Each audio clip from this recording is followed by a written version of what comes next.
जन्माष्टमी किस दिन है, किस तारीख में, और इसमें हमें क्या करना चाहिए जन्माष्टमी में, और हमें व्रत कैसे करना चाहिए, कैसे भगवान की पूजा करनी चाहिए, इन सारी बातों को हम इस वीडियो के माध्यम से जानेंगे। अधिकांशतः जो पंचांगों में दिया है उसमें 26 तारीख को ही निर्णय किया गया, यानी 26 अगस्त को जन्माष्टमी विशेष करके लोग मनाएंगे। लेकिन श्री धाम वृंदावन में बांके बिहारी जी की जो जन्माष्टमी है वो बिहारी जी मंदिर में 27 तारीख को मनाएंगे। अब इसके अंतर्गत ये भेद क्यों है, तो कारण ये है कि 26 तारीख को जो जन्माष्टमी का शुभारंभ का समय है वह प्रातः काल 3:39 से शुभारंभ हो रहा है, यानी अष्टमी तिथि इतने समय पर लग रही है। और भगवान का जो जन्म है वो भादों के महीने में अष्टमी तिथि में और रोहिणी नक्षत्र में हुआ था। परंतु इस दिन ये नक्षत्र हमको शुभारंभ में नहीं मिल रहा है, यानी सूर्योदय पर ये नक्षत्र नहीं मिल रहा है। और ये जो अष्टमी है ये 26 तारीख की रात्रि 2:19 तक रहेगी। इसलिए अधिकांश लोग अष्टमी मान करके ही भगवान का जन्मोत्सव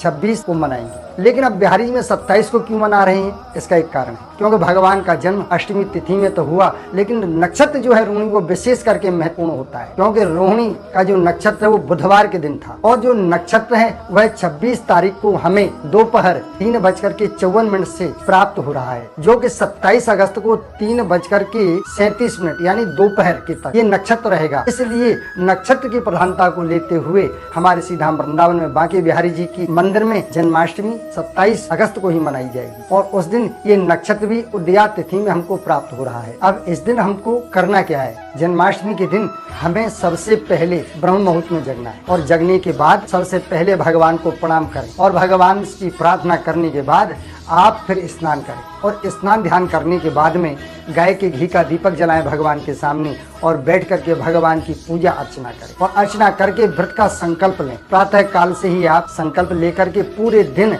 यदि हो सके तो बिना फलार के ही रहें और यदि आपको कोई परेशानी है तो एक समय फलार कर लें और पूरे दिन भगवान की कथाओं को याद करते हुए भगवान का संकीर्तन करते हुए आप इस व्रत को करें। और इस दिन कहते हैं जो व्यक्ति व्रत करता है उसके 100 जन्मों के पाप नष्ट हो जाते हैं, भस्म हो जाते हैं। और जो गर्भवती स्त्रियां इस दिन भगवान श्री कृष्ण की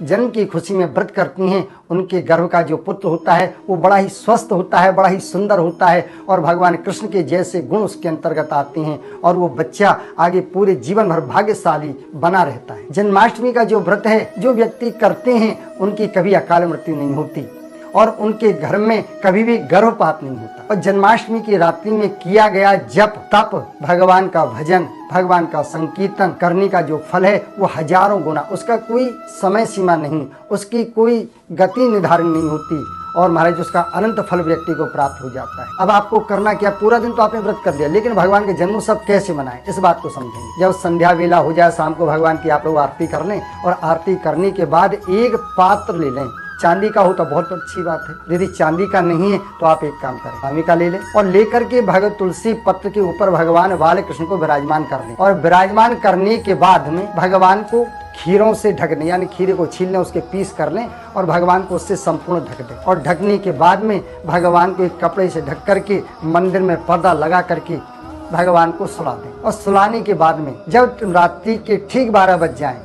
तो 12 बजे आपको शंख घंटा घड़ियाल की ध्वनि करनी है और भगवान के लिए जगाना है। उत्तिष्ठ उत्तिष्ठ गोविंद उत्तिष्ठ गणध्वज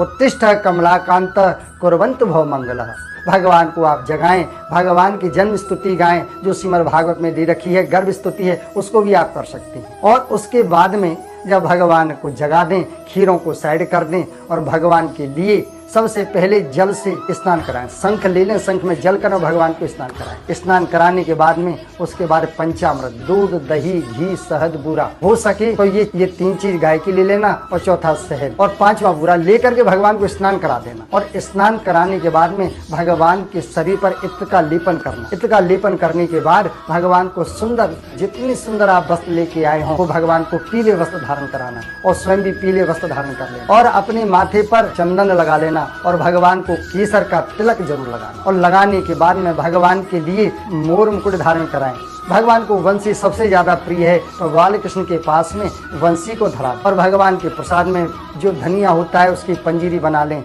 प्रसाद में भगवान के लिए मक्खन मिश्री का भोग जरूर लगाएं और ये सब लगाने के बाद में भगवान की आरती उतारें। आरती उतारने के बाद में रात्रि में जागरण करें, भगवान का संकीर्तन करें और इस दिन पूरे दिन और रात्रि तक आप किसी की बुराई ना करें। इस दिन असत्य भाषण से बचें और इस दिन आप भगवान का कौन सा मंत्र जाप करें। कौन सा मंत्र जाप करने से क्या फल मिलता है? ओम नमो नारायणाय, इस मंत्र का आप लोग जाप करें तुलसी की माला पर। यदि ये नहीं कर सकते तो गोपाल भगवान की स्तुति करें, भय प्रकट गोपाला दीन दयाल, ये स्तुति करें। अगर ये अभी नहीं आपको आती है तो भगवान का जो महामंत्र है हरे राम राम राम हरे हरे, हरे कृष्ण कृष्ण कृष्ण हरे हरे, इस मंत्र का जाप भी आप लोग कर सकते हैं। यदि आपके जीवन में कोई समस्या है, कोई क्लेश है, उसके नाश के लिए श्रीमद् भागवत का जो प्रसिद्ध मंत्र है कृष्णाय वासुदेवाय हरे परमात्मने प्रणतः क्लेश नाशाय गोविंदाय नमो नमः, इस मंत्र का जाप करें। और इसके बाद में यदि किसी माता बहन को संतान की प्राप्ति नहीं हो रही है और वो चाहती है उन्हें भगवान कृष्ण के जैसा पुत्र प्राप्त हो, तो वह ओम क्लीम देवकी सुत गोविंद